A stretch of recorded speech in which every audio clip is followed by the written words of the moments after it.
Bismillah. Assalamualaikum warahmatullahi wabarakatuh. Assalamualaikum warahmatullahi wabarakatuh. Alhamdulillahirabbil alamin. Hamdan katsiran tayyiban mubarakan fi. Segala puji bagi Allah yang telah memberikan kita kesempatan untuk bisa menghadiri kajian ilmu di subuh hari ini dengan tema izinkan aku untuk berhijrah, yang insya Allah akan dibawakan langsung oleh Ustaz Bisri Tujang, LCM Home, pembina Malik Mengaji. Untuk mempersingkat waktu, kami persilahkan Ustaz waktu dan tempat. Tafadhol Ustaz. Ya. Bismillah. Assalamualaikum warahmatullahi wabarakatuh. Innal hamdalillah nahmaduhu wa nasta'inuhu wa nastaghfiruh wa na'udzu billahi min shururi anfusina wa min sayyiati a'malina. Man yahdihillahu fala mudilla lahu wa man yudlil fala hadiya lahu. Asyhadu an la ilaha illallah wahdahu la syarika lahu wa asyhadu anna Muhammadan 'abduhu wa rasuluh sallallahu alaihi wa ala alihi wa sahbihi wa sallam. Alhamdulillah, puji syukur kita panjatkan kepada Allah Tabaraka wa Ta'ala pada kesempatan pagi yang berbahagia ini di Ramadan yang ke-18. Kita mudah-mudahan Allah Subhanahu wa Ta'ala berikan kesehatan sehingga mudah-mudahan kita bisa selesai melaksanakan Ramadan pada tahun ini insyaallah Ta'ala. Dan yang terpenting dari kehadiran kita, keberadaan kita di bulan Ramadan ini adalah semoga kita bisa lebih semangat dan giat lagi untuk beribadah kepada Allah Tabaraka wa Ta'ala. Dan semoga ibadah kita, Ramadan kita, puasa kita, tilawah kita, dan juga amalan-amalan yang lain, zikir, doa, Allah Subhanahu wa Ta'ala menerimanya, memberikan pahala kepada kita, dan semoga dosa-dosa kita diampuni oleh Allah Tabaraka wa Ta'ala pada kesempatan Ramadan kita kali ini. Karena yang terpenting dari puasa atau Ramadan yang kita lakukan di bulan yang suci ini adalah mendapatkan ampunan, dan tentunya Ramadan kita diterima oleh Allah Subhanahu wa Ta'ala. Nabi kita Muhammad sallallahu alaihi wasallam mengatakan di dalam hadis bahwasanya syaqiyun 'abdun adraka Ramadan wa lam yughfar lahu. Celaka seorang hamba yang mendapatkan bulan Ramadan, dia berpuasa, menahan lapar dan haus, tapi dosanya tidak diampuni oleh Allah Tabaraka wa Ta'ala. Ini adalah merupakan kerugian yang sangat besar. Maka yang terpenting dari bulan Ramadan ini adalah agar kita selamat dan agar kita mendapatkan ampunan dari Allah. Itu adalah target kita, tujuan kita. Sehingga ketika kita keluar dari bulan Ramadan ini kita menjadi orang-orang yang muttaqin. Sebagaimana yang Allah Subhanahu wa Ta'ala katakan di dalam Al-Quran, la'allakum tattaqun. Sahabat, saudaraku yang dimuliakan Allah, pada kesempatan pagi yang berbahagia ini, alhamdulillah atas nikmat Allah Tabaraka wa Ta'ala kita bertemu di dalam acara kajian subuh. Mudah-mudahan Allah Subhanahu wa Ta'ala memberikan kepada kita keikhlasan untuk menghadiri dan mengikuti acara ini. Mudah-mudahan apa yang kita lakukan ini mendapatkan berkah di pagi yang berbahagia ini. Alhamdulillah di pagi hari kita tidak tidur ya. Kita mencari berkah waktu di pagi hari ini. Dan hampir rata-rata orang-orang yang sukses dunia akhirat, atau kita bisa pastikan bahwa orang yang tidak tidur pagi, tidak tidur setelah sholat subuh, itu adalah orang-orang yang sukses. Ketika dia beraktivitas di pagi hari, tanpa ada tidur pagi ya setelah sholat subuh, maka insya Allah dia akan sukses diberkahi hidupnya sebagaimana yang sudah disabdakan oleh Nabi kita Muhammad sallallahu alaihi wasallam. Nabi mendoakan bukan sekedar sabda, tapi ini langsung doa dari Nabi sallallahu alaihi wasallam. Sehingga ketika orang yang tidak tidur pagi dan dia mulai beraktivitas, baik urusan dunianya apalagi untuk urusan akhiratnya, maka Allah pasti akan memberkahinya. Nabi berdoa, Allahumma barik ummati fi bukuriha. Ya Allah, berkahilah umatku di pagi harinya. Maka mudah-mudahan kita mendapatkan keberkahan waktu pagi ini. Ketika kita tidak tidur, insya Allah, setelah sholat subuh kita berzikir. Kemudian setelah itu kita mungkin lanjutkan dengan bacaan Al-Quran. Setelah itu baru dilanjutkan dengan aktivitas urusan dunia kita. Dan qadarullah, Allah subhanahu wa ta'ala memberikan kepada kita ujian besar ini, yaitu wabah, sehingga kita tidak bisa kemana-mana, atau kalaupun kita keluar, palingan untuk urusan-urusan yang sangat urgent, yang sangat darurat, baru kita mungkin keluar. Sehingga keberadaan kita di rumah lebih banyak untuk digunakan beribadah kepada Allah subhanahu wa ta'ala. Dan karena kita di dalam bulan Ramadan ini, bulan Al-Quran, maka kita perbanyak bacaan Al-Quran. Usahakan di bulan yang berkah ini, pada kesempatan wabah yang sedang melanda kita ini, hikmahnya adalah mungkin agar kita semakin banyak beribadah di rumah kita. Mungkin hikmahnya adalah kalau selama ini kita beribadah di luar sana, karena ada ingin pamer, ingin menampakkan amal kita di luar sana, maka di bulan tahun ini kita mungkin Allah subhanahu wa ta'ala ini bukan mungkin lagi, tapi memang ini adalah sebuah kepastian bahwa kita harus beribadah di rumah agar ibadah kita ini lebih ikhlas, lebih tulus karena Allah subhanahu wa ta'ala. Karena tidak ada orang yang mungkin kita ingin pamerkan amal kita kepadanya. Hanya Allah dengan kita saja yang tahu. Adapun orang-orang di luar sana tidak ada yang tahu. Maka ini adalah di antara hikmah keberadaan kita di rumah ini adalah memperbanyak ibadah, banyak berdoa, banyak berzikir, dan juga banyak baca Al-Quran.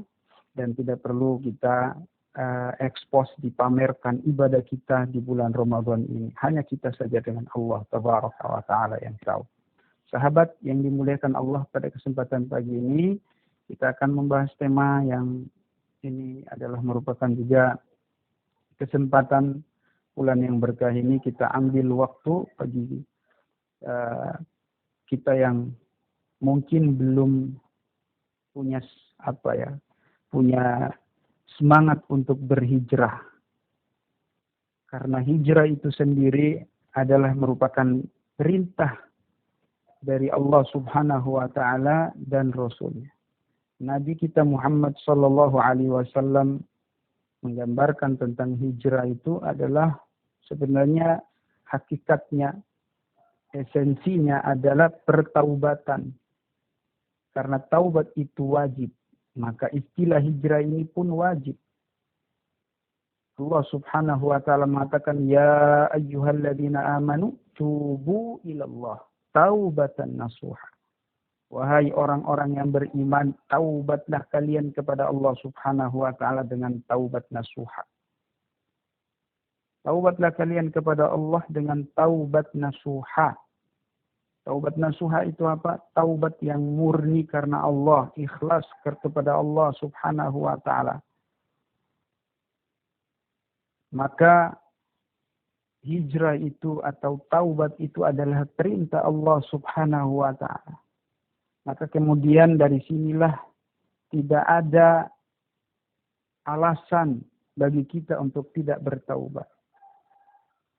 Dan tidak ada yang bisa menghalangi kita untuk bertaubat. Tidak ada. Sampai Allah pun yang mungkin kita sudah durhakai, yang sudah kita maksiati, yang sudah kita langgar larangan-larangannya, yang sudah kita tinggalkan kewajiban-kewajibannya pun, Allah masih menerima taubat kita, hijrah kita. Allah menerima hijrah dan taubat kita.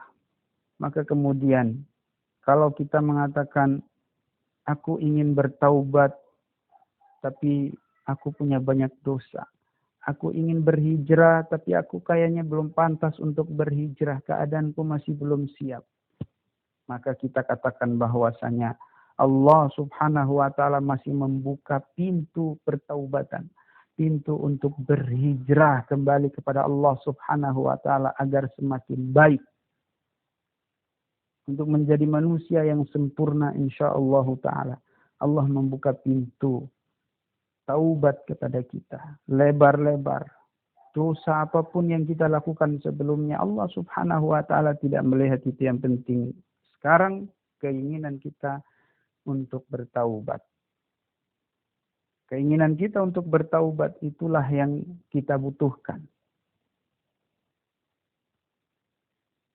Jadi tidak ada alasan dan bahkan tidak ada larangan, tidak ada penghalang untuk kita bertaubat kepada Allah subhanahu wa ta'ala. Karena Allah sendiri pun yang sudah kita maksiati, yang sudah kita durhakai, tetap masih menerima maaf, taubat. Allah siap untuk mengampuni dosa kita. Allah siap untuk memaafkan kita dan menerima kita di sisinya. Allah subhanahu wa ta'ala mengatakan, Qul ya ibadiyalladzina asrafu ala anfusihim, la taqnatu min rahmatillah, innallaha yaghfirud dunuba jami'a. Innahu huwal ghafurur rahim. Wahai hamba-hambaku yang penuh banyak berbuat dosa, siang malam berbuat dosa. Janganlah kalian pernah berputus asa. Jangan pernah berputus asa. Karena sesungguhnya Allah subhanahu wa ta'ala menerima taubat kita. Jangan pernah berputus asa. Artinya orang yang berputus asa itu adalah karena dia merasa dosanya terlalu banyak sehingga dia tidak berani untuk bertaubat. Dia tidak berani untuk hijrah. Dia tidak berani untuk memperbaiki diri. Rasa-rasanya kata dia tidak pantas untuk menjadi lebih baik. Berpenampilan mungkin laki-laki sudah mulai pakai kopiah, pakai baju koko, pakai celana, cingkrang lagi. Yang akhwat, yang perempuan sudah mulai pakai jilbab. Bahkan kalau dia mau langsung berubah sekaligus mau pakai jilbab besar dan pakai cadar, dia mungkin masih berat. Nggak ada rasa berat.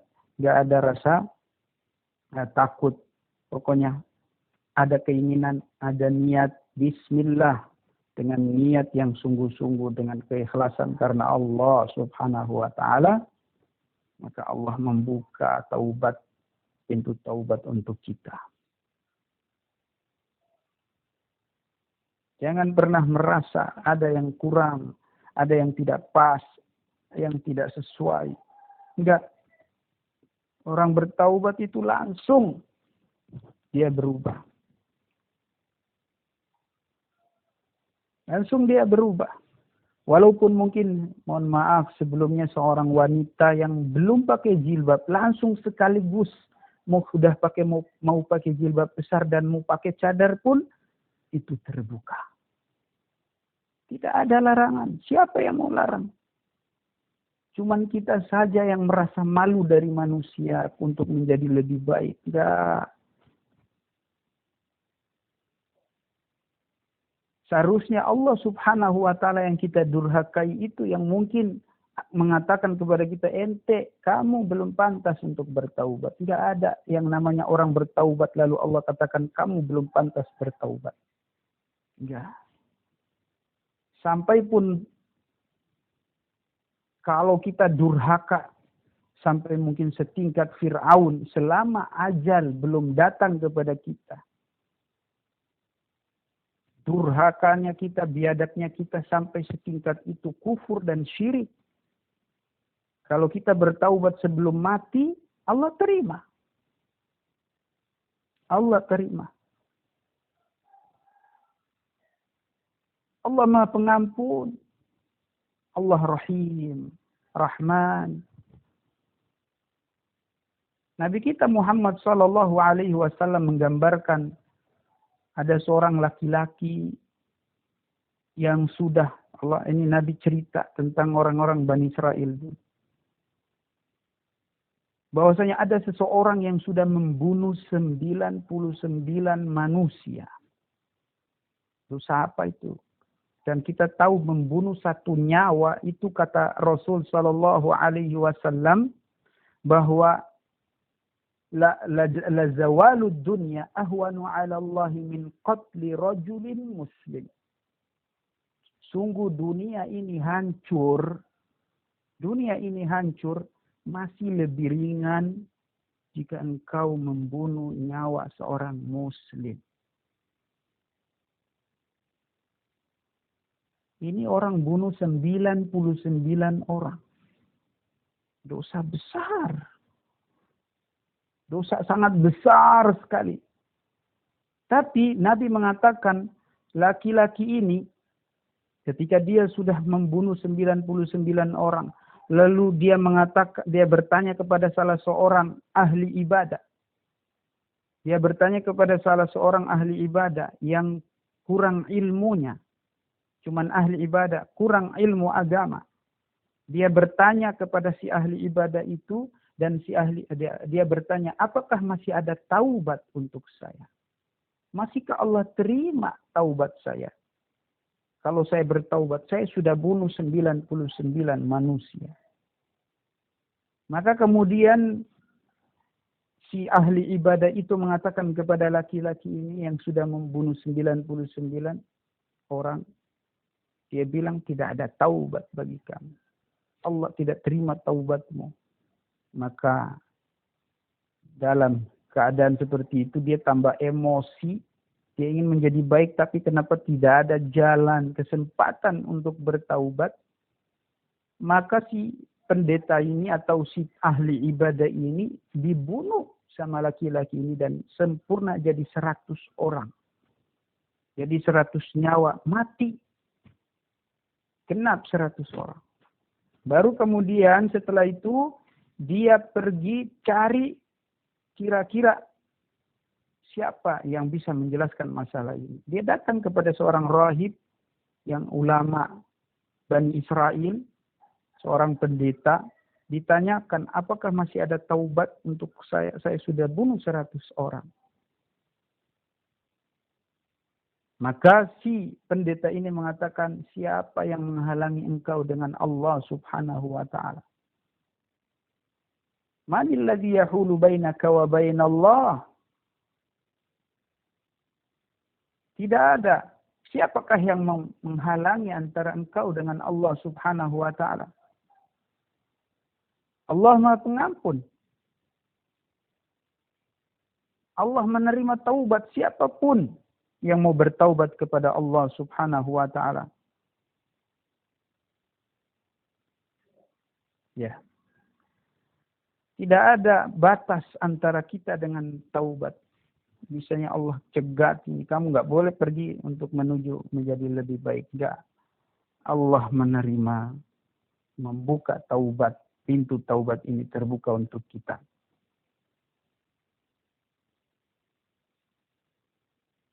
Sudah bunuh 100 orang, pendeta ini mengatakan, siapa yang menghalangi antara engkau dengan taubat?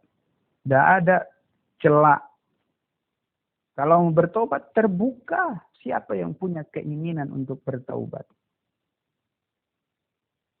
Saudaraku yang dimuliakan Allah subhanahu wa ta'ala. Itulah kata Nabi SAW. Inna allaha yaqbalu taubatal abdi ma lam yughargir. Sesungguhnya Allah subhanahu wa ta'ala menerima taubat seorang hamba selama nafas nyawa ini belum sampai di kerongkongan kita, belum keluar nyawa ini. Selama nafas masih ada, kita masih bisa untuk bertaubat kepada Allah subhanahu wa ta'ala. Kalau pakai perasaan kita akan mengatakan diri kita ini tidak pantas. Seperti si pendeta, si ahli ibadah tadi yang mengatakan kepada pemuda yang sudah bunuh 99 nyawa. Dia merasa kayak tidak ada celah, tidak ada kesempatan lagi untuk dia. Tapi bagi Allah Subhanahu wa taala terbuka. Ya. Oleh karenanya, kalau kita mengatakan, ya Allah izinkan aku untuk bertaubat kepada Engkau, maka tanpa Engkau minta izin pun langsung kembali kepada Allah. Engkau bertaubat, istighfar kepada Allah Subhanahu wa taala, Allah siap menerima taubat. Syarat-syarat taubat itu ada 3. Ya, syarat taubat itu ada 3. 1. Imam Nawawi menyebutkan dalam kitab Riyadhus Shalihin, syarat orang bertaubat itu ada 3. 1, meninggalkan dulu dosa yang sudah kita lakukan. Meninggalkan dosa dulu ini. 2, menyesali perbuatan dosa yang sudah dilakukan. Nyesel gitu ya.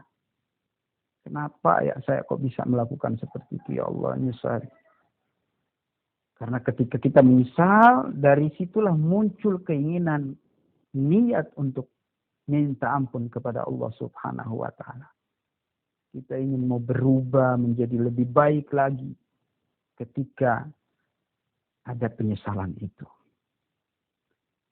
Selanjutnya yang ketiga, bertekad untuk tidak mau lagi kembali ke dosa yang sudah kita lakukan tadi. Maka dosa-dosa yang kita lakukan tadi ini kalau sudah dipenuhi atau sudah memenuhi 3 syarat ini, maka taubat kita diterima oleh Allah Subhanahu wa taala. Tentunya sembari beristighfar kepada Allah. Sambil beristighfar minta ampun kepada Allah sebanyak-banyaknya. Ya. Allah Subhanahu wa taala menerima taubat kita manusia yang bertaubat. Walaupun sudah banyak dosa yang kita lakukan. Maka tidak ada batas. Dan semua kita pantas untuk bertaubat. Jangan pernah merasa tidak pantas. Dan jangan pernah dengarkan manusia. Jangan pernah dengarkan apa kata orang. Ketika kita mendengar orang mengatakan, oh kamu tidak pantas, kamu terlalu banyak dosa. Ini tidak mungkin kamu mau bertaubat. Enggak. Tidak ada yang mustahil untuk Allah Subhanahu wa taala menerima taubat kita. Kalau kita dengar manusia, maka manusia mengukurnya pakai perasaan. Menilainya pakai perasaan. Tapi bagi Allah rahmatnya yang luas. Di dunia ini rahmat Allah lebih luas daripada murkanya. Karena kalau seandainya murka Allah yang lebih luas, maka kita semua ini binasa. Semua kita akan binasa kalau murka Allah lebih luas, lebih banyak daripada rahmat Allah. Maka ini kesempatan ketika mumpung rahmat Allah ini lagi banyak, lagi luas, meliputi semuanya. Kita gunakan untuk taubat kepada Allah Subhanahu wa ta'ala. Minta dengan rahmat Allah, ya Allah, dengan rahmatmu yang luas meliputi segala sesuatu, aku minta ampunmu, ya Allah. Itu diantara doanya Amr bin As radhiyallahu ta'ala anhu. Ketika dia berdoa sebelum berbuka. Dia tahu bahwasanya Nabi mengatakan, setelah meriwayatkan hadis Nabi SAW, Lisa'imi da'watun mustajabatun inda fitrihi. Seseorang yang berpuasa itu doanya dikabulkan oleh Allah ketika hendak mau berbuka. Maka sebelum berbuka, Amr bin As, sahabat Amr bin As mengangkat tangannya dan berdoa. Allahumma inni as'aluka birahmatika allati wasi'at kulla syai'in an taghfirali. Ya Allah, aku memohon kepada Engkau dengan rahmat-Mu yang luas, meliputi segala sesuatu. Ampunilah dosaku, ya Allah. Rahmat-Nya yang luas. Nabi SAW mengatakan, Inna rahmati sabaqat ghadabi. Sesungguhnya rahmatku itu lebih besar, lebih luas, mengalahkan murkaku di dunia ini. Di dunia, rahmat Allah itu mengalahkan murkanya. Karena kalau seandainya murkanya lebih besar, kita hancur semua. Sedikit dosa, binasa. Turun azab. Dan kita tidak akan mungkin bisa selamat kalau seandainya murka Allah lebih besar. Karena rahmat Allah yang luas ini sampai orang kafir pun Allah kasih makan. Allah kasih minum, kasih bernafas di muka bumi ini. Karena seharusnya kalau Allah murka, mereka itu sudah binasa semuanya. Bahkan orang muslim yang mengaku muslim pun akan hancur. Tidak ada kesempatan bagi mereka untuk tinggal di muka bumi. Tapi seperti itulah rahmat Allah subhanahu wa ta'ala. Yang begitu luas untuk semua kita. Bersyukur ya Allah. Berterima kasih kepada Allah subhanahu wa ta'ala yang masih sayang kepada kita. Walaupun kita ini punya banyak dosa. Ilahi la tu'adzibni fa inni muqirrun billadhi qad kana minni. Ya Allah, janganlah Engkau menghukum dan menyiksaku. Karena sesungguhnya aku mengakui dosa yang sudah aku lakukan, ya Allah.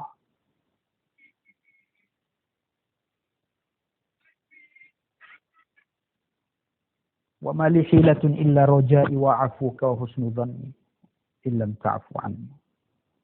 Aku tidak punya cara yang lain, tidak punya jalan untuk menuju kepada Engkau kecuali hanya harapan dan baik sangka kepada Engkau. Engkau mengampuni dosa aku.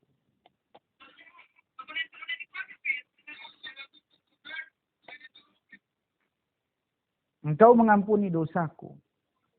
Ya Allah. Nabi SAW menyebutkan bahwasanya Allah subhanahu wa ta'ala memanggil hamba-hambanya yang punya banyak dosa. Kembali. Ayo, taubat kalian kepada Allah subhanahu wa ta'ala. Justru Allah yang manggil kita.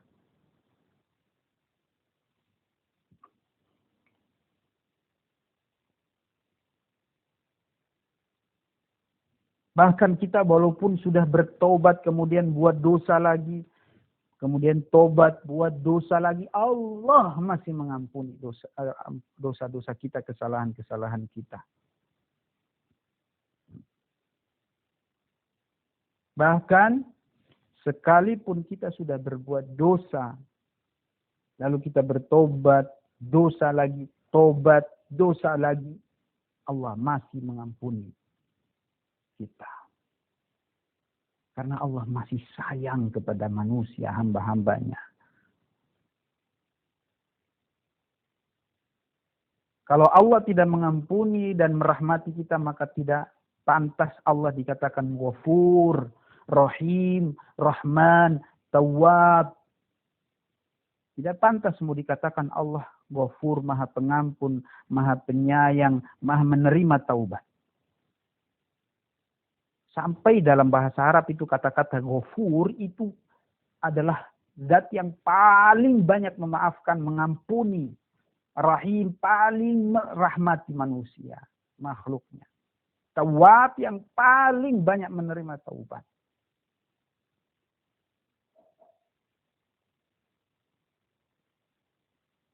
Cuman manusia saja yang mereka merasa mereka tidak pantas untuk bertaubat pada Allah. Jadi kalau sudah sekarang kesempatan kita untuk mau bertaubat, bulan Ramadan ini kesempatan kita memperbaiki diri. Kesempatan inilah, jangan pernah dengar manusia, jangan pernah Anda malu dari manusia. Kalau mau menjadi baik, jangan Anda malu. Itu malu tidak pada tempatnya. Mau jadi baik malu. Sementara berbuat dosa enggak malu.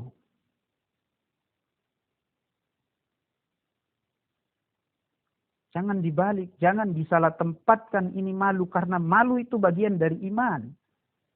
Al-haya'u syu'batun minal iman. Malu itu bagian dari iman. Ya. Malu bagian dari iman. Kapan kita malu? Malu berbuat dosa. Malu kepada manusia dan malu kepada Allah Subhanahu wa ta'ala.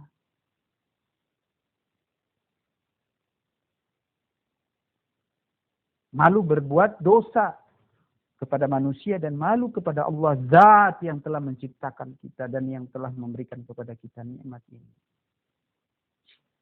Kok bisa ya kita bisa berbuat dosa? Seharusnya seperti itulah kita malu. Jangan malu berbuat baik. Menjadi soleh, menjadi orang yang taat, kita malu.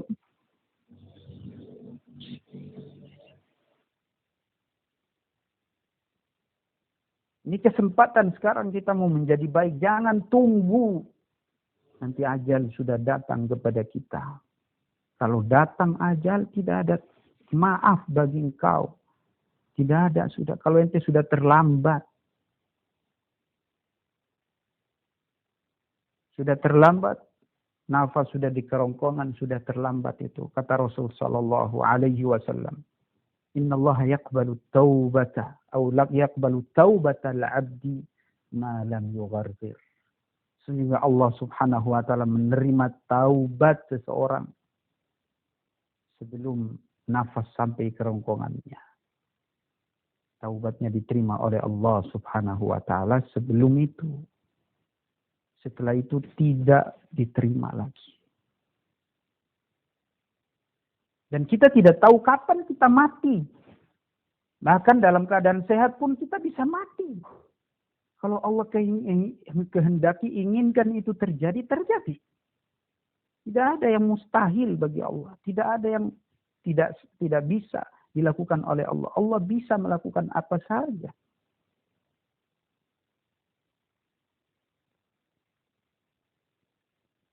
Manusia lemah. Allah Maha Kuasa. Allah Maha berbuat segalanya. Tidak ada yang menjamin Anda besok masih hidup. Tidak ada yang menjamin sore ini Anda masih hidup. Tidak ada yang menjamin 1 jam ke depan, beberapa menit ke depan. Bahkan 1 detik setelah ini pun Anda tidak akan tahu apa yang terjadi.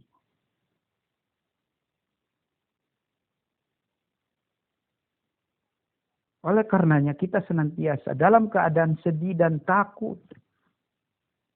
Al-Imam Al-Hasan Al-Basri mengatakan, Yusbihur rajulu hazinan wa yumsi hazinan, fa innahu baina makhafatain.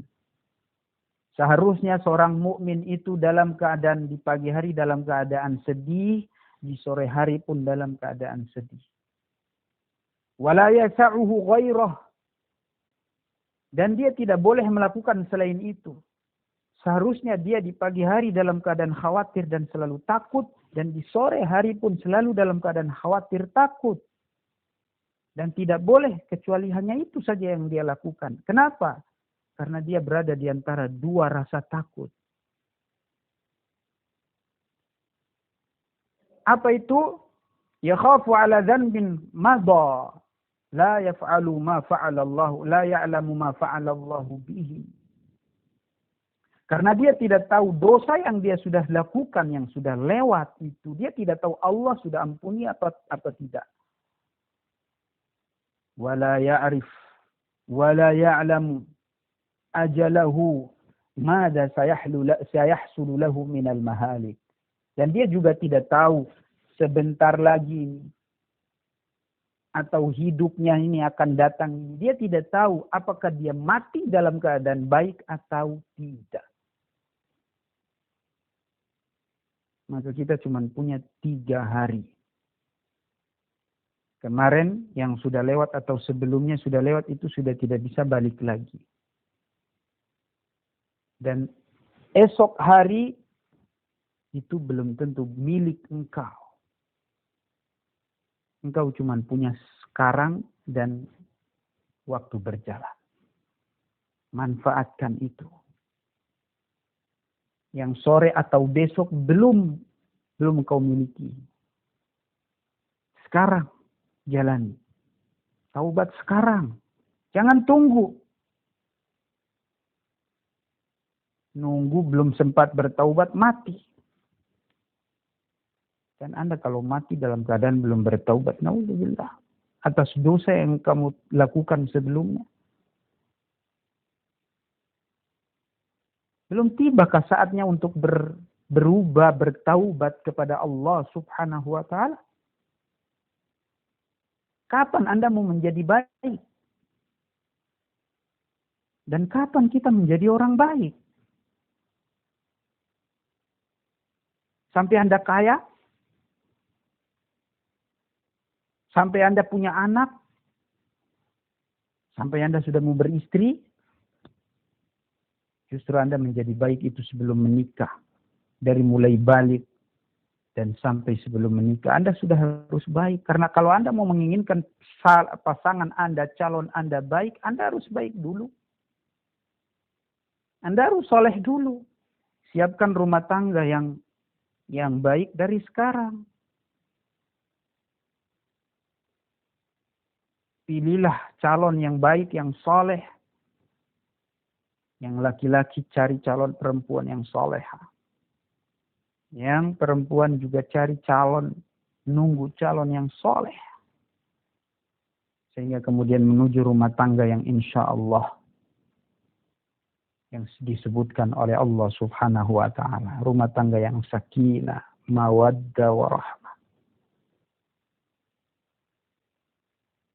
Dari sekarang.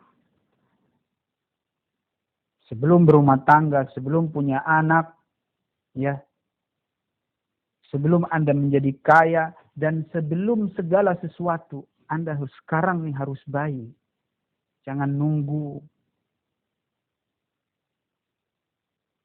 Ya, belum tiba saatnya untuk berubah sekarang. Kapan lagi? Allah Subhanahu wa ta'ala mengatakan, Alam ya'ni lilladzina amanu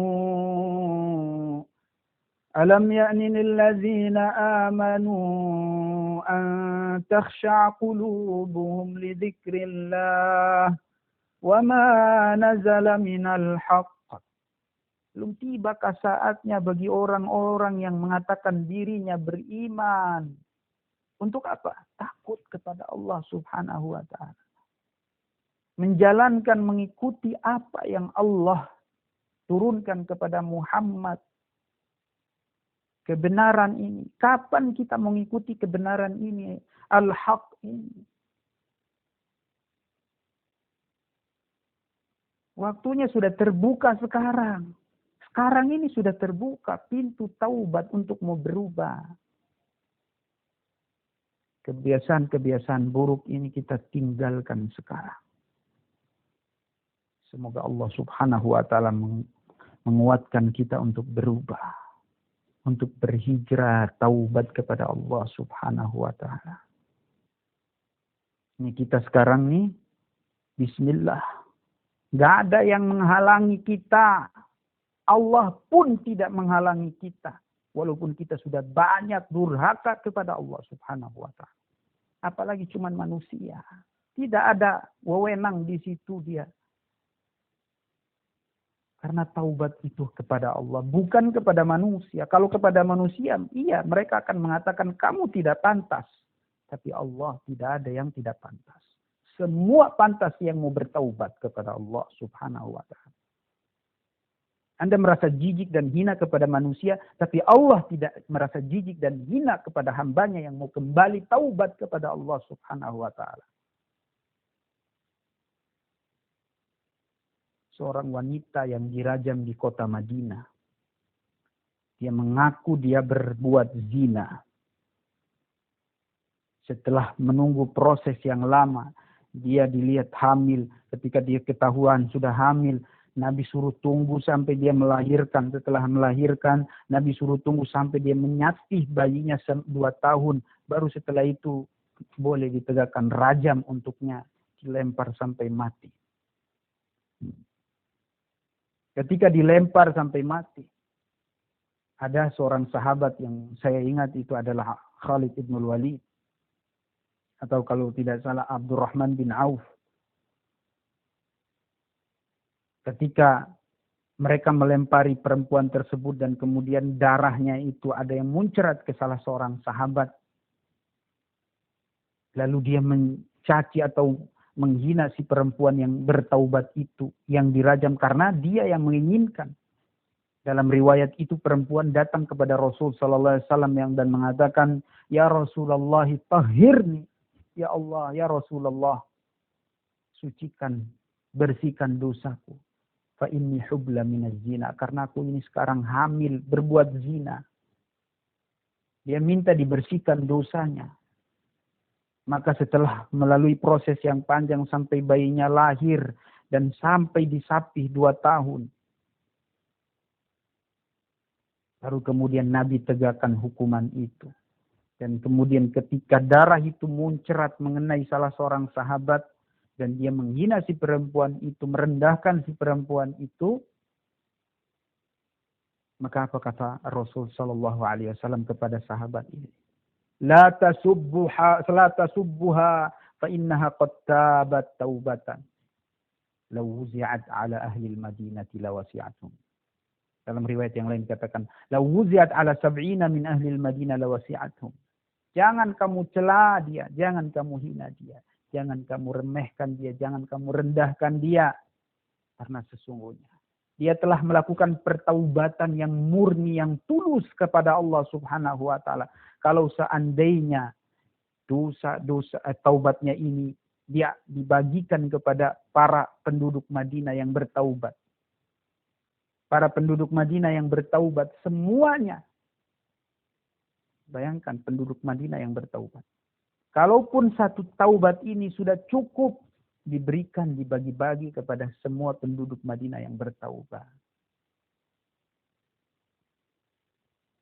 Subhanallah. Maka tidak ada yang hina. Allah sudah terima. Tidak ada yang rendah. Allah memuliakan dia dengan taubatnya.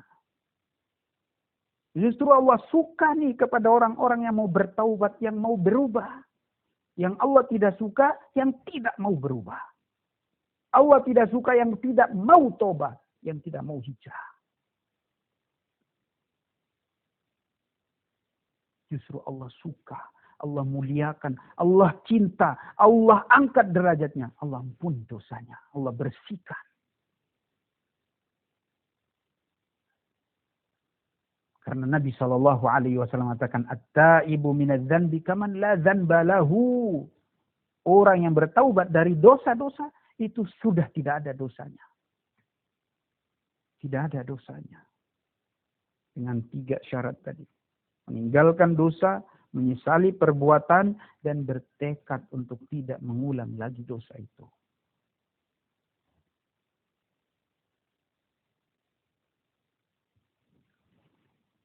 Ya.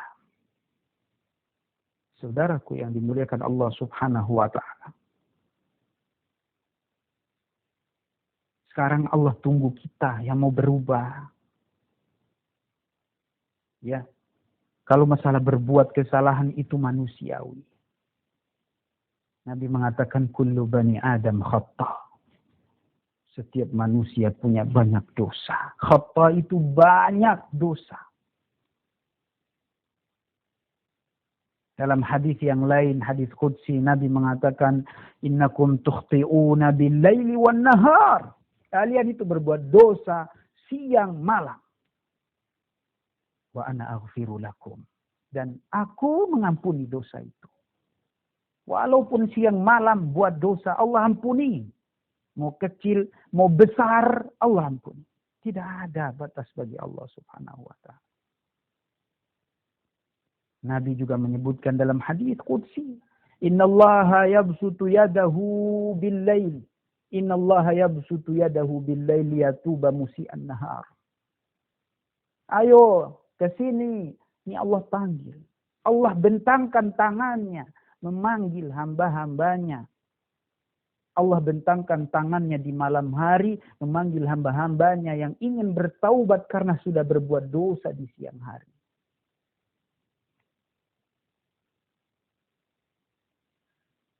Wa innahu yabsutu yadahu bil-lail bin-nahari liyatuba musii'al lail. Dan Allah juga buka tangannya, bentangkan tangannya menunjukkan bahwa Allah siap menerima pertaubatan manusia. Membuka tangannya di siang hari untuk menerima taubat orang-orang yang berdosa di malam hari. Walaupun tadi kita berbuat dosa siang hari malam, siang malam berbuat dosa, Allah terima. Siang malam pula Allah terima dosa kita. Maksudnya Allah ampuni dosa kita. Allah maafkan dosa kita. Allah terima taubat kita. Siang hari malam juga. Walaupun kita banyak berbuat dosa. Ya Allah. Rahmat Allah begitu luas. Ya Allah.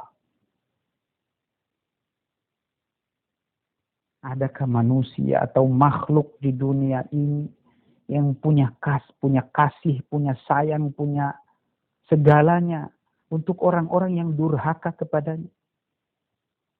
Coba kita, manusia, berbuat kesalahan. 1 kali, maaf. 2 kali, masih memaafkan. 3 kali, udah mulai berat memaafkan. 4 kali, makian, cacian dari orang itu. Berat kayaknya kalau manusia.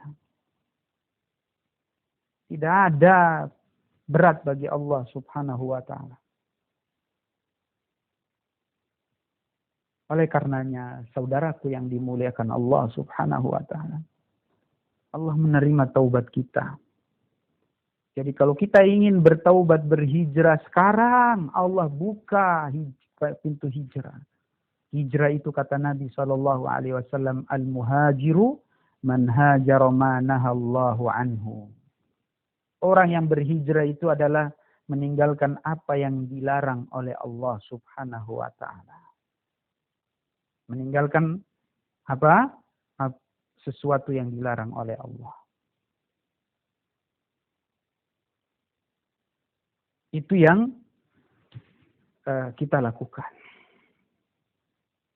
Meninggalkan apa yang dilarang, yang diharamkan oleh Allah subhanahu wa ta'ala. Karena kebanyakan manusia ini melakukan apa-apa yang dilarang oleh Allah subhanahu wa ta'ala. Bukan berarti kita berhijrah itu berarti tidak usahlah menjalankan perintah Allah. Ya enggak. Justru kata-kata meninggalkan apa yang dilarang itu juga mencakup perkara-perkara yang Allah wajibkan lalu kita tinggalkan. Itu Allah larang. Misalnya ya, puasa Allah perintahkan, ini wajib. Tapi kita tinggalkan, maka Allah larang, jangan sampai kita tinggalkan. Salat wajib 5 waktu, tapi kita tinggalkan. Nah, Allah larang nih, tidak boleh tinggalkan. Dengan bahasa lain, Allah perintahkan. Jilbab bagi seorang wanita, hijab bagi seorang wanita, wajib. Meninggalkannya dosa, maka Allah larang, jangan berbuat dosa. Bahasa lainnya adalah jalankan kewajibannya. Mengapa Rasulullah mengatakan al-muhajiru manahallahu an al-muhajiru man hajara manahallahu anhu? Kenapa Allah Rasulullah membahasakan atau dengan kalimat orang yang berhijrah itu meninggalkan apa yang dilarang oleh Allah Subhanahu wa taala? Karena memang kebanyakan orang ini melanggar hal-hal yang dilarang oleh Allah Subhanahu wa taala. Ya, mencuri, kemudian zina, minum khamr, nipu orang, makan riba, ya. Pokoknya banyaklah yang kita lakukan. Yang kaitannya dengan dunia kita. Yang kaitannya dengan kehidupan kita. Menyakiti tetangga. Ya, menzalimi teman, tetangga. Berkata kotor. Ini semuanya Allah larang.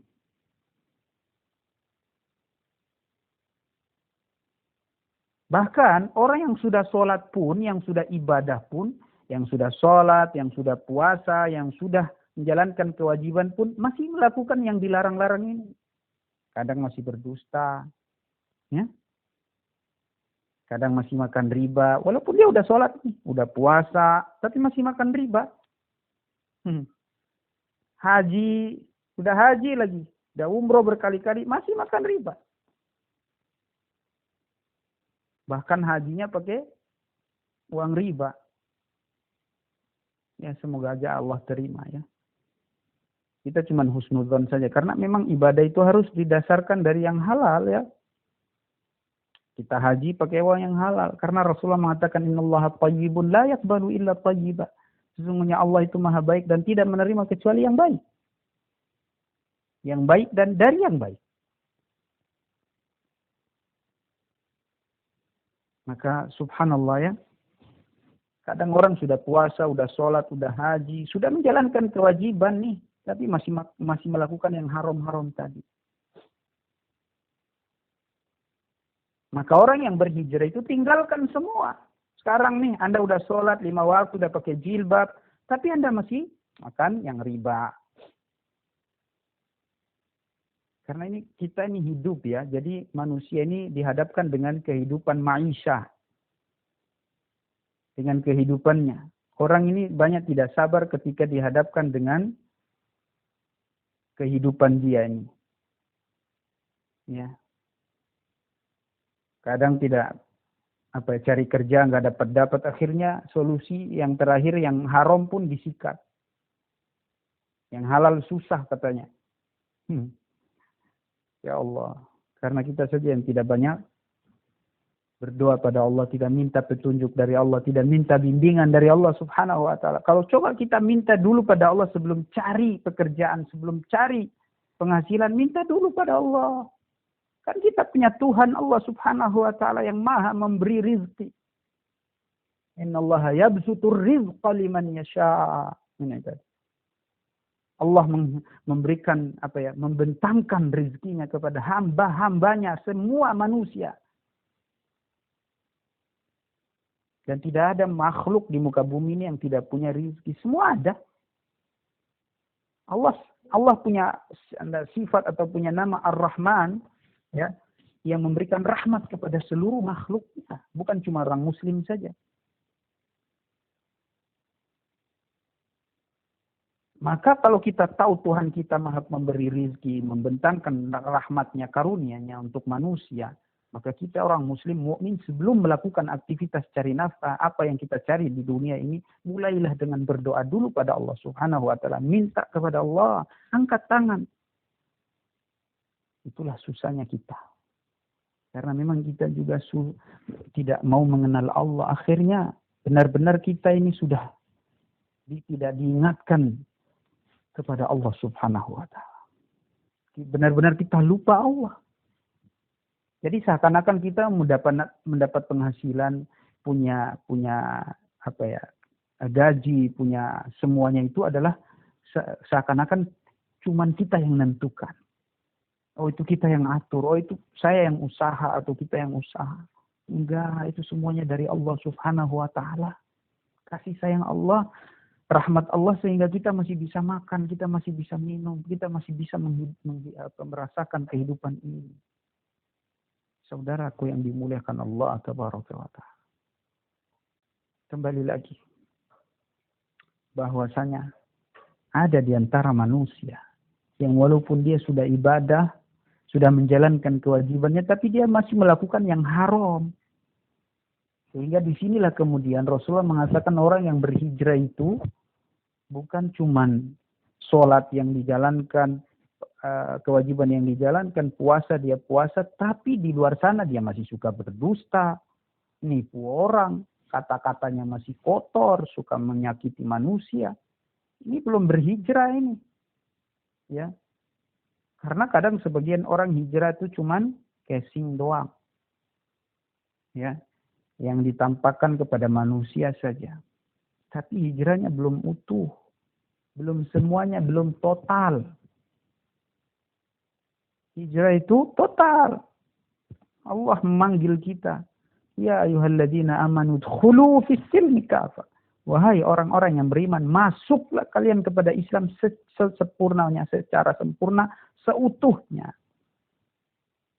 Tidak boleh setengah-setengah. Nanti pahalanya setengah-setengah lagi. Ya. Allah itu ngasih pahala utuh bagi mereka yang melakukan amalan yang utuh. Maka kalau mau berhijrah, tinggalkan yang haram. Karena ada juga memang sekali lagi, di zaman sahabat pun, sahabat mengadukan kepada Rasulullah. Ya Rasulullah, ini teman kita ini dia sholat 5 waktu. Dia sholat. Tapi dia masih suka nyuri. Apa kata Rasul sallallahu alaihi wasallam? Satamna'uhu salatuhu. Atau satanhahu anhu salatuhu. Kata Rasulullah, kalau dia sholat benar, dia ikhlas, sholatnya itu akan bisa mencegah dia dari perbuatan keji. Tapi syaratnya harus sholatnya atau ibadahnya itu sudah harus ikhlas sesuai tuntunan Nabi SAW. Baru akan diterima. Dan akan memberikan efek, sholat memberikan efek kepada pelakunya, yaitu apa? Tercegahlah dia dari perbuatan keji dan mungkar. Makanya Allah mengatakan, Inna sholata tanha anil fahsya'i wal munkar. Sungguh salat itu akan mencegah kita, pelakunya, dari perbuatan keji dan mungkar, dari perbuatan-perbuatan yang haram. Itu kalau salatnya benar. Ya, dibenahi keikhlasannya, dibenahi bagaimana tata cara ibadahnya, supaya benar-benar salat itu memberikan pengaruh kepada pelakunya. Jadi orang yang lebih baik. Saudaraku yang dimuliakan Allah Subhanahu wa ta'ala. Sudah 1 jam. Atau 1 jam lebih, belum sampai 1 jam ya. Mungkin kita genapkan 1 jam dengan tanya jawab.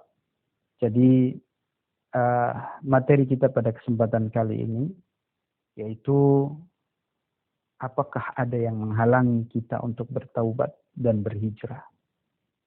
Jawabannya adalah tidak ada yang menghalangi kita untuk berhijrah dan bertaubat kepada Allah Subhanahu wa ta'ala. Sekalipun Allah yang kita durhakai itu pun, Allah tetap menerima taubat kita. Taubat itu adalah wewenang Allah Subhanahu wa ta'ala. Kuasa Allah Subhanahu wa ta'ala. Maka kita kembalinya kepada Allah. Jangan dengarkan manusia. Berubah dari sekarang. Dan istiqomahlah. Hijrah itu punya 2 fase. Hijrah awal fase ini. Hijrah di awal. Pertama kita hijrah. Ini kondisi. Ya. Allah sedang menunggu kita. Dan ketika kita sudah berhijrah. Ini berarti kita sudah dalam kebaikan. Nah. Ketika kita sudah berhijrah. Proses selanjutnya. Fase selanjutnya adalah istiqomah. Ya, kita harus istiqomah. Harus teguh di atas hijrah ini. Gak boleh semangat awal doang. Harus dari awal sampai akhir. Istiqomah sampai mati. Ya. Kalau kita tidak istiqomah, ya berarti ibadah kita, taubat kita, ini, ya Allah terima taubat kita pertama. Insya Allah kita yakin itu. Kita yakin. Walaupun kemudian kita kembali berbuat dosa. Tapi Allah terima. Namun, usahakan jangan pernah kembali kepada kebiasaan-kebiasaan buruk lagi yang sebelumnya. Itu adalah upaya kita. Makanya syarat taubat itu adalah 3 tadi, yang terakhir adalah tekad untuk tidak mengulang kembali dosa itu. Nah ini tobat. Ya. Kalaupun nanti akan misalnya ya kita tidak sengaja atau bahkan sengaja sekalipun kembali berbuat dosa, Allah masih mengampuni dosa. Mengampuni dosa kita, menerima taubat kita insyaallah taala. Tapi ini bukan jadi alasan bagi kita untuk kembali lagi berbuat maksiat dan dosa, enggak. Jangan. Kita tahu ya insyaallah bahwa Allah Subhanahu wa taala mengampuni dosa kita. Walaupun banyak dan berkali-kali berulang-ulang pun kita lakukan, Allah masih mengampuni dosa kita. Tapi ingat bahwa kita tidak tahu ajal kita. Kalau kita pas berbuat dosa dan Allah cabut nyawa kita, berarti kita mati dalam keadaan berbuat dosa maksiat. Dan kalau kita berbuat dosa di saat itu dan Allah cabut nyawa kita saat itu, maka yang menjadi perhitungan amal kita adalah detik-detik terakhir kita itu.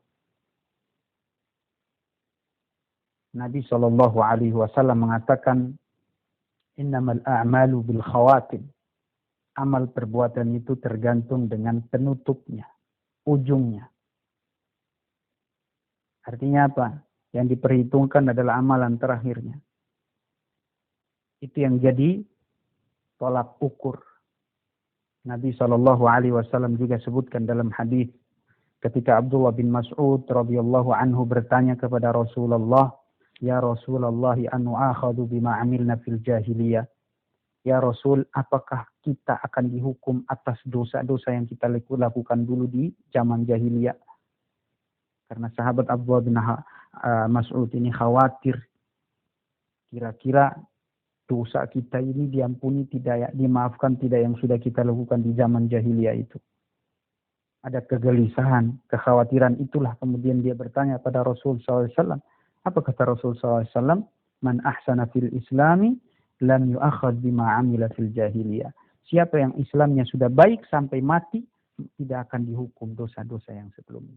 Wa man asa'a fil islami ukhidha bil awal wal akhir. Tapi kebalikannya, kalau dia berbuat dosa, dia perburuk Islamnya, tadi dia sudah masuk Islam atau dia sudah berhijrah, tapi dia perburuk hijrahnya, taubat itu dia burukkan lagi, maka dia akan dihukum dari yang pertama sampai yang terakhir. Dosa pertama sama dosa terakhir. Maka hati-hati. Mudah-mudahan kita istiqomah di dalam hijrah ini. Karena memang kita tidak tahu kapan kita mati. Tadi makanya Al-Imam Al-Hasan Al-Basri mengatakan, hari akan datang kita tidak tahu matinya bagaimana. Maka selalulah khawatir. Dari situlah kemudian ada dorongan untuk terus berbuat kebajikan. Untuk beramal soleh. Ya, jangan lupa banyak doa kepada Allah. Minta pada Allah agar Allah istiqomahkan kita di atas kebaikan hijrah taubat ini. Semoga Allah memudahkan kita untuk berhijrah, bertaubat. Dan semoga Allah istiqomahkan kita di atas hijrah dan taubat ini sampai mati. Amin ya rabbal alamin. Cukup sampai sekian. Dan di sini kita lihat pertanyaannya dari teman-teman. Ada beberapa pertanyaan ya.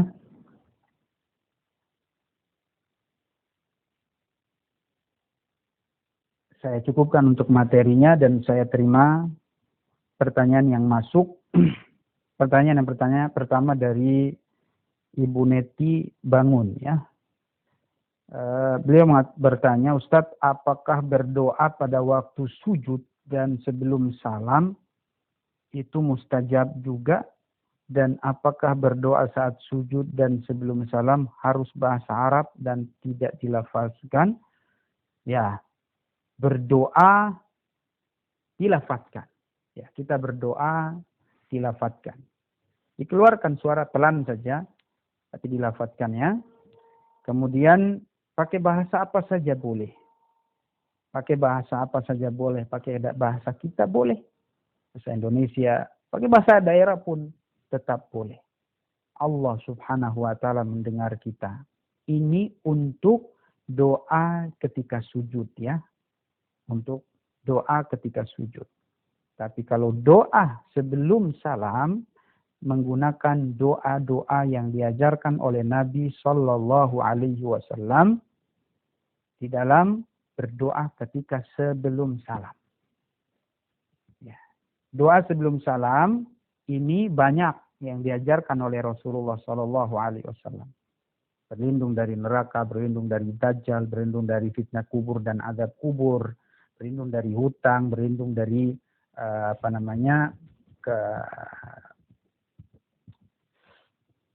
ajal yang buruk, ya. Kita minta supaya Allah mudahkan hisab kita. Kemudian setelah itu kita minta ampun kepada Allah Subhanahu wa taala. Ya, doanya yang sudah diajarkan oleh Rasulullah bisa dihafal insyaallah taala. Ya, banyak doa. Seperti doa yang diajarkan oleh Rasulullah kepada Umar ibn al-Khattab. Ya, Allahumma inni zalamtu nafsi zulman katsira wa la yaghfiru dzunuba illa anta faghfir li maghfiratan min indik warhamni innaka antal ghafurur rahim. Ya Allah, aku telah menzalimi diriku, aku telah banyak berbuat dosa. Ya, maka ampunilah dosaku ya Allah, kasihanilah aku, maafkanlah aku. Karena tidak ada yang mengampuni dan memaafkan aku kecuali Engkau, yang Maha Pengampun, Maha Penyayang. Nah, itu misalnya kita baca doa itu. Atau baca doa Rabbana atina fid dunya hasanah wa fil akhirati hasanah wa qina adzabannar. Doa itu juga yang diajarkan oleh Rasulullah kepada para sahabat. Ya. Atau kita baca doa misalnya Allahumma inni as'aluka Allahumma inni as'aluka bi an taghfirali. Ya Allah, aku memohon kepada Engkau untuk mengampuni dosa-dosaku. Ya. Allahumma ighfirli ma qaddamtu. Ya Allah, ampunilah apa-apa yang sudah aku lakukan. Wa ma akhartu, dan dosa-dosa yang kalau nanti aku lakukan. Wa ma a'lantu. Ya Allah, ampunilah dosaku yang aku lakukan terang-terangan. Wa ma asrartu. Dan dosa yang aku lakukan secara sembunyi-sembunyi. Ya. Wa ma asraftu. Dan dosa-dosa yang aku lakukan banyak. Atau yang ketika aku banyak melakukan dosa, ya Allah, ampuni dosa semua ini, ya Allah. Anta a'lamu bihi minni. Engkau lebih tahu dariku dari semua dosa-dosaku. Walaupun aku buat, kadang aku tidak sadar atau aku sadar. Dan bahkan kadang sudah lupa. Engkau lebih tahu tentang dosa-dosaku itu, ya Allah. Ampuni semua itu, ya Allah. Kemudian misalnya kita minta doa.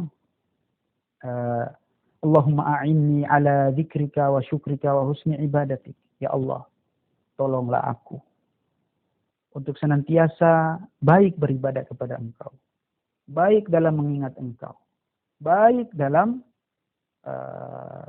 beribadah. Ya, Allahumma inni ala zikrika. Ya. Wa syukrika. Wa husni ibadatik. Ya Allah, tolonglah aku untuk senantiasa berzikir kepada Engkau. Bersyukur kepada Engkau. Tolonglah aku untuk senantiasa baik, bagus di dalam beribadah kepada Engkau, ya Allah. Nah, itu doa kita yang kita baca. Ya. Dan banyak doa, silakan kita baca doa yang diajarkan oleh Nabi SAW. Allah alam, saya tidak tahu apakah ada larangan kalau kita pakai bahasa Indonesia ketika sebelum salam dalam keadaan tahiyat terakhir, ya, setelah kita baca doa at-tahiyatul mubarakatuh as-salawat, ya. Setelah kita baca itu semuanya sampai kita selesai bersolawat, kita baca doa keperluan kita. Silakan baca sebanyak-banyaknya. Ya, yang saya tahu adalah menggunakan doa-doa yang diajarkan oleh Nabi SAW. Ya, silakan dihafal, insya Allah, dan bacalah. Adapun ketika sujud, doa pakai bahasa apa saja boleh. Pakai bahasa apa saja boleh. Tapi kalau sebelum salam, ya pakai bahasa doa-doa yang diajarkan oleh Nabi, yang tentunya pakai bahasa Arab. Ya. Wallahu alam, kalau memang kita susah untuk menghafal yang bahasa Arab yang diajarkan oleh Nabi, sudah mungkin hafal artinya saja. Insya Allah, mudah-mudahan Allah terima. Dan tentunya kita harus berubah, kita harus belajar, mungkin hafal dengan bahasa Arabnya. Ya, kita harus berusaha untuk lebih baik. Kalau memang sudah sulit sekali ya, mudah-mudahan Allah terima doa kita sebelum salam ya ketika tahiyat itu. Insyaallah taala. Ya. Adapun kalau untuk sujud itu pokoknya setelah baca subhana rabbiyal a'la atau subhana rabbiyal a'la wa bihamdi atau setelah baca subuhun quddus rabbul malaikati waruh atau setelah baca subhanakallahumma wa bihamdika allahumma ighfirli, setelah baca doa-doa itu ya salah satu saja pilih ya, salah satu itu, tapi kita boleh baca di sujud pertama ini, sujud kedua ini, sujud ketiga ini, dan baca doa permintaan kita di semua sujud itu. Silakan di sujud pertama, kedua, ketiga, atau sujud yang terakhir, baca doa keperluan kita, mau pakai bahasa apapun boleh. Insyaallah ta'ala. Dan apa dikatakan, apakah mustajab? Ditanya, apakah mustajab doanya? Doanya mustajab. Sebelum salam, doa mustajab. Insyaallah. Doa paling afdol itu adalah sebelum salam. Ketika kita sholat itu doa mustajab. Dan paling afdol. Karena kita dalam keadaan ibadah ini. Paling afdol itu ketika dalam sholat itu. Ketika lagi sujud. Ya, Nabi SAW mengatakan, aqrabu ma yakunul abdu min rabbih wa huwa sajid. Ya. Seorang hamba itu dikatakan dekat dengan Tuhannya ketika dia sedang sujud. Fa'aksiru fihi doa. Maka perbanyaklah doa di situ. Dalam hadis yang lain dikatakan, ketika kita sujud perbanyaklah doa, faqomina an yustajaba lakum. Perbanyaklah berdoa ketika lagi sujud, karena sangat pantas untuk dikabulkan doanya. Sangat pantas untuk dikabulkan doanya ketika lagi sujud. Dan pengkabulan doa itu tidak mesti langsung kita dapat seperti yang kita minta. Allah mengabulkan doa kita itu dalam 3 keadaan. Yang pertama, bisa seperti yang kita minta, apa yang kita inginkan itu Allah terima, Allah ijabahi. Atau yang kedua, Allah selamatkan, Allah hindarkan kita dari bencana. Salah satu bentuk pengkabulan doa kita adalah dengan Allah selamatkan kita dari bencana atau musibah. Allah jauhkan kita dari musibah atau bencana. 3, yang tentunya ya bencana dan musibah itu senilai dengan apa yang kita minta. Ya. Senilai dengan apa yang kita minta. Misalnya kita minta, ya Allah, berikan aku misalnya rizki yang luas. Misalnya kita sebutkan benda yang kita minta itu, ya Allah, misalnya, ya Allah berikan aku rumah misalnya. Mudahkan aku untuk bisa mendapatkan rumah, ya Allah. Tapi secara kasat mata, doa kita ini kayak seperti tidak diterima dalam pandangan kita. Karena tidak ada rumah yang kita dapatkan. Yang ada kita ngos-kos terus misalnya. Ngontrak aja terus misalnya. Namun ternyata Allah kabulkan dengan bentuk yang lain. Doa ini dikabulkan oleh Allah dengan bentuk yang lain. Allah selamatkan kita dari musibah. Karena kalau seandainya kita dapat musibah, misalnya tabrakan kemudian kaki patah misalnya.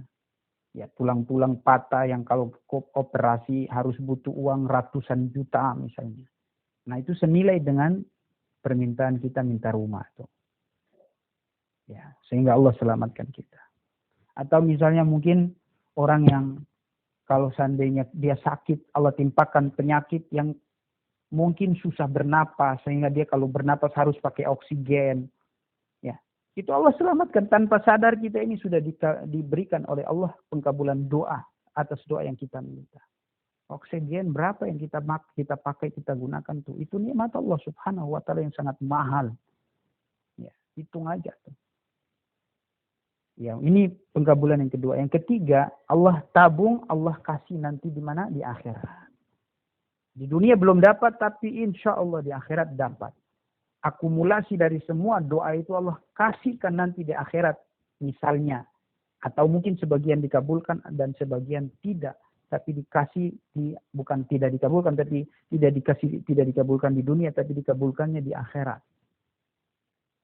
Ya, itu semuanya bisa terjadi. Jadi insya Allah itu jawabannya. Barakallahu fiik. Ibu Neti bangun ya. Kemudian masih Ibu Neti ya, pertanyaan yang kedua. Afwan, apakah niat infak sedekah kita bisa kita gabungkan termasuk untuk orang-orang yang pernah kita zolimi, baik secara materi maupun moral? Kalau infak ya, sedekah kita kasih infak sedekah kepada orang. Kemudian kezoliman yang pernah kita buat kepada orang, minta maaf. Datang kepada orang yang kita zolimi dan kita minta maaf. Ya, karena kalau dia masih hidup, kita wajib minta maaf dari dia. Sebelum nanti kezaliman itu menjadi beban bagi kita di hari kiamat kelak bersama Allah Subhanahu wa taala atau di hadapan Allah Subhanahu wa taala di hari kiamat. Yang mana dinar dirham kita mau tebus dengan uang pun sudah tidak bisa lagi itu. Kita mau bayar dia dengan uang untuk dimaafkan kezaliman kita, itu tidak akan bisa diterima. Dia akan tuntut itu. Ya, sebelum hari kiamat, sebelum kita mati, harus minta maaf kepada orangnya. Nah, kalau misalnya kita zalimi dari sisi harta, misalnya kita ambil hartanya dia. Kata para ulama, kita pernah misalnya mencuri harta orang. Apakah ketika kita bertaubat, kita misalnya kembalikan hartanya, kita katakan, Pak, ya, karena ada sebagian orang dia mau pengen sedekah kepada orang yang sudah dicuri harta misalnya. Dia pernah ngambil misalnya 100.000 atau 1 juta misalnya. Maka kemudian dia bersedekah kepada orang itu tanpa ngomong-ngomong, dia bilang pokoknya ini sedekah saja. Tapi niatnya dia adalah untuk menebus dosa dia dulu pernah mencuri atau pernah mengambil uang orang itu. Maka para ulama mengatakan apakah dia harus menyebutkan kesalahan dia dulu? Para ulama mengatakan iya. Dia harus sebutkan kesalahan dia dulu. Dia datang dan dia bilang, Pak, ini mohon maaf saya dulu pernah nyuri uang Bapak 1 juta misalnya. Dan sekarang sebagai gantinya, dan saya minta maaf. Ya, mungkin setelah itu kita tambah lagi misalnya. Kita kasih lagi yang lain. Kita tambah. Dan itu lebih baik. Dan jangan malu. Jangan pernah malu untuk melakukan hal itu. Sebelum nanti di hari kiamat kita menyesal. Ya.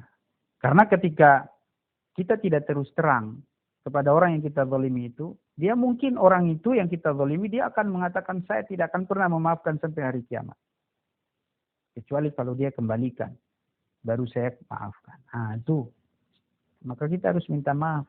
Dan dia tidak tahu kalau kita tidak terus terang dan tidak minta maaf, dia tidak tahu adalah orang yang pernah menzalimi atau mencuri hartanya, mengambil hartanya. Maka kita harus bilang. Ketika kita ngasih tanpa bilang-bilang, dia paling cuma menganggap, itu sedekahnya dia. Tapi lebih baik adalah kita terus terang. Minta maaf, dan kita kasih uang itu. Kalau boleh nambah misalnya. Nah, barakallahu fikum. Jadi sedekah sendiri, ya, kezaliman yang pernah kita lakukan berupa harta dari orang lain, maka kita harus kembalikannya. Kalau moral, ya tinggal moral pun minta maaf. Moral pun tetap kita minta maaf. Kita datang, kita katakan, Pak, saya pernah marahi Bapak, saya pernah ngata-ngatain Bapak, saya pernah misalnya gibahin Bapak, mohon maaf Pak, saya minta kerelaannya, maafnya.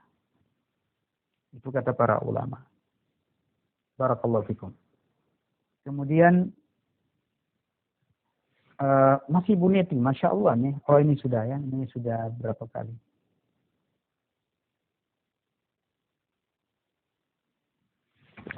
Ini